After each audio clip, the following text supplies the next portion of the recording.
Dr. Ravi Batra is with us. RaviBatra.com, his website.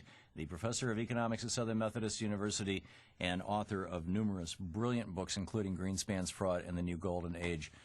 We've got a bunch of calls here, and I'm going to ask my callers, please make your points short and ask a single question. And I know Ravi knows how to do quick answers. So Dave in Chicago, you're on with Ravi Batra. Yeah, I was wondering, without the ability of speculators to highly leverage their positions in the credit derivative market, commodities market, and stock market, all these markets would be at much lower levels. And I was wondering, is the stock market a third overlooked bubble? Thank you. Stock market, well, bubble until now, and now that I think we are moving towards a depression, I think it has more to fall. Yeah. I wouldn't call it a bubble at this point. It has fallen so much, but I think it has more to fall. I've been predicting a Dow of 5,000. You think I'm an optimist? Well, I think it could go down to that level and even below. It all depends on, what kind of reforms we introduce. So Right. far, they have not introduced any reform. All they are trying to do is to maintain the status quo, and that's not acceptable. That won't work. Yeah. Okay. Ben in Houston, you're on with Dr. Ravi Batra. Thank you, gentlemen. In the next couple of years, could we experience hyperinflation?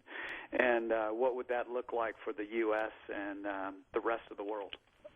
There is only one possibility where we can have hyperinflation, and that is for some reason the oil price shoots up. Otherwise, I don't think we're going to have major inflation. Okay. Carl in Glendale, California, you're on with Dr. Batra. Hi, am I Carl? You are Carl. Thank you so much for taking my call. Dr. Batra, I was wondering, have you made an attempt, have you contacted the Obama administration with your thoughts and your ideas? Because he is listening, and if not, what can we do to help get your information in front of the president? Well, he isn't listening. He's right now trying to use the old ideas. And if I were in his place, I would not give a dime more to the banking industry. But he's not listening. They are still wasting money on banks. So I don't know what else I can do. Maybe. Yeah, well, Robert Reich is saying things very similar to what you're saying, and he's been kind of marginalized among the advisors. So that which kind of amplifies that. I guess it's just going to get a lot worse before they start listening. That's right. Karen in Sacramento, you're on with Dr. Ravi Batra.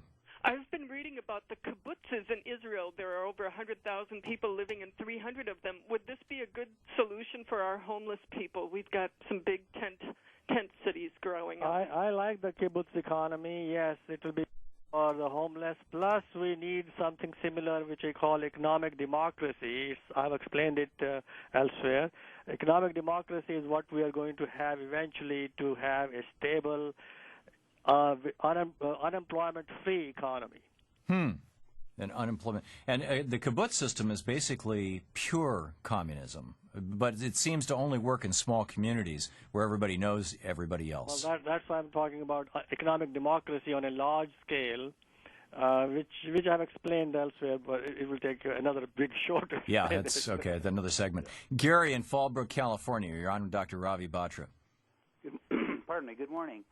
The term consumers is used pretty much ubiquitously, and it usually seems to mean something.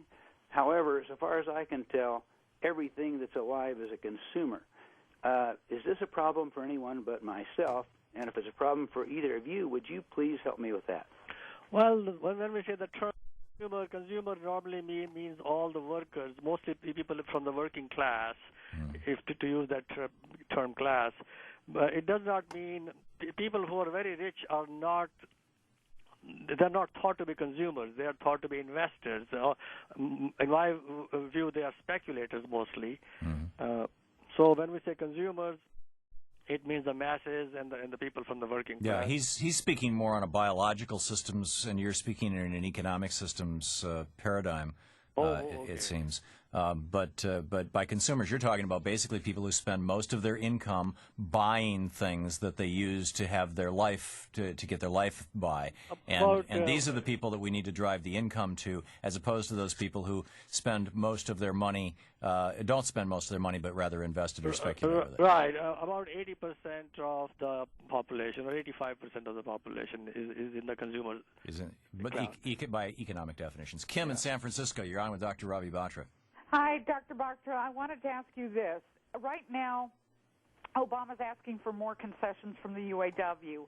And my history in organized labor is that major contracts like the UAW tells the employers throughout the country how they should bargain. And in this case, he's telling them, bargain tough. And there's a there's a practice of pattern bargaining. In other words, what happens in a big contract will also duplicate around the country. What he's saying is that lower your wages. Haven't we in the working class taken enough of a hit for long enough? Haven't we given enough?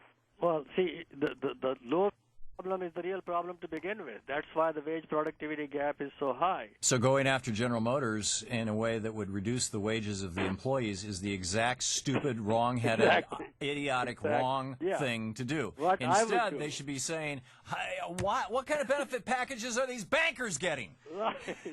What I would do is to eliminate the inflexibility problem, which some people criticize from unions. I would simply buy up the GM stock and give it to workers and say, okay, do you run the company, but don't ask for don't reduce their wages.